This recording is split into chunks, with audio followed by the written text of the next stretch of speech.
Welcome back, everyone. For this video, we're going to be looking at the first part of the dynamics reference sketch and really the core soul of the car, and that is the hardpoints. The hardpoints are actually used as an imported sketch part rather than a sketch in this dynamics reference sketch part.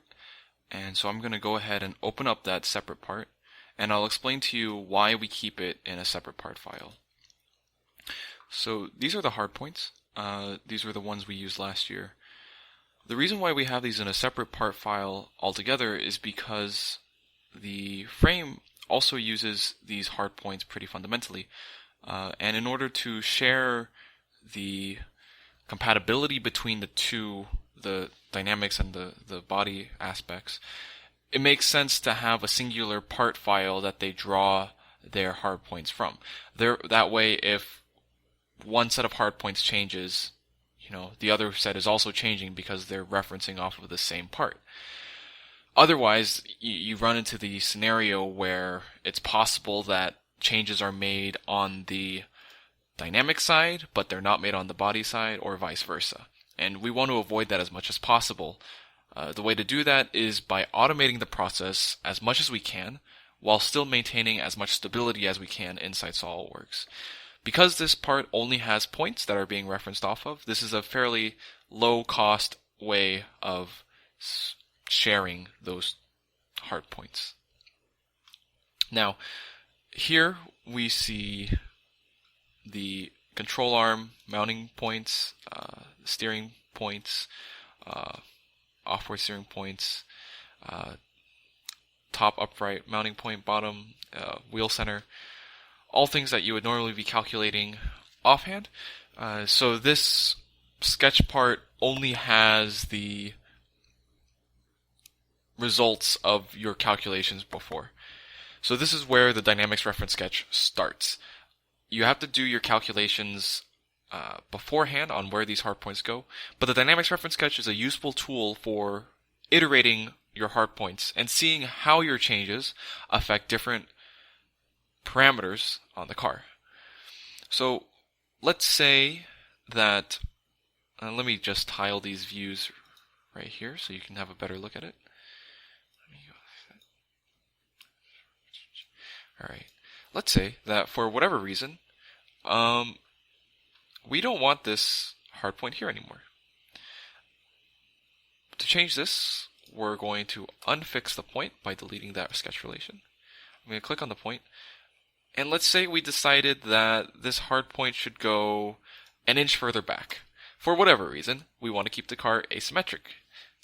Never do this in real life, but let's just, for the sake of hypothetical, in fact, let's make it 3 inches just so it's a little more visible, the change we're making. So I'm going to put that to negative 10.5. I'm going to fix that hardpoint again, and everything is fully constrained.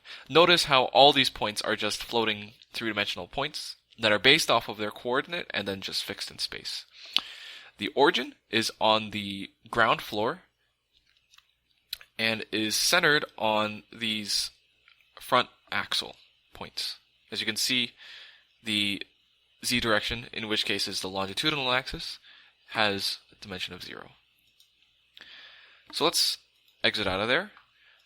And if I come over to my dynamics reference sketch, you see it automatically rebuilds. You see that that point had moved further back. You saw some of this geometry change up, which is the anti-squat, anti-dive geometry. Everything has already updated. In order to get our equations to update, we do have to rebuild, so I'm going to go ahead and do that. And we have everything up to date.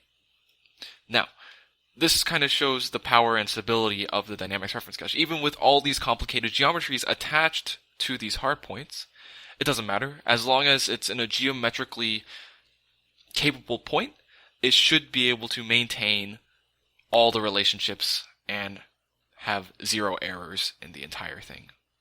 Now, of course, this is not a full dynamics reference sketch yet, but it's perceivable, with extension to belt crank geometry, anti-roll bars, things like that. It should still maintain that stability. The main point here is that the wheel geometry, steering geometry, A-arm geometry, all that stuff that is more closely related to that hardpoint motion has all maintained stability. I'm going to go ahead and move that hardpoint back so I don't forget for future use, and so you guys can also see the motion of the dynamics reference sketch one more time. So I'm going to unfix this by deleting that sketch relation. As you can see, now it's blue. Now I'm going to move it back to that negative 7.5. I'm going to fix the point again. I'm going to exit this 3D sketch. Notice how that little rebuild sign popped up. I'm going to come back to the dynamics reference sketch. It automatically rebuilds and everything snaps back to place. Wonderful. So that is how to use the hardpoints, how they're related to the dynamics reference sketch. You can see here that the part was just inserted into the dynamics reference sketch. It's the first thing inserted. You can see them here. These form the very skeleton base of the dynamics reference sketch, and everything else is built on top of them. All these lines, all these connections are all based off of these hardpoints. If you don't know how to insert a part into another part, if you go to Insert, you go to Part, you could select this hardpoint part, open up. You want to make sure that you get your sketches inserted. Everything else, there aren't any solid bodies, so it doesn't matter if that's checked or unchecked. It's only a sketched part.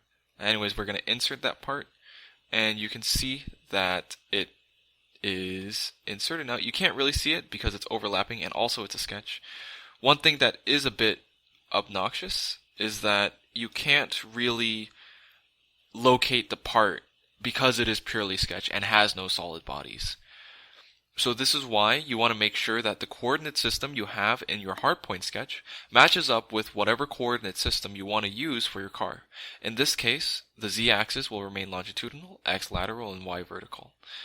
And so the entire car is based off of that and having the same origin point. Whenever you insert the part, it's going to line up the origin point of the part with the origin point of the part that it's being inserted into. So in this case, our origin will maintain the same point. I'm going to cancel this because I already have a hardpoint file in here. But if you look here, this hardpoint sketch is still centered around the origin of this part. Anyways, that's how to use hardpoints, how you can change them and alter your dynamic reference sketch. Next video, we'll be looking into how we build off of those hardpoints and why we do it in the way we do. I'll see you guys in the next video.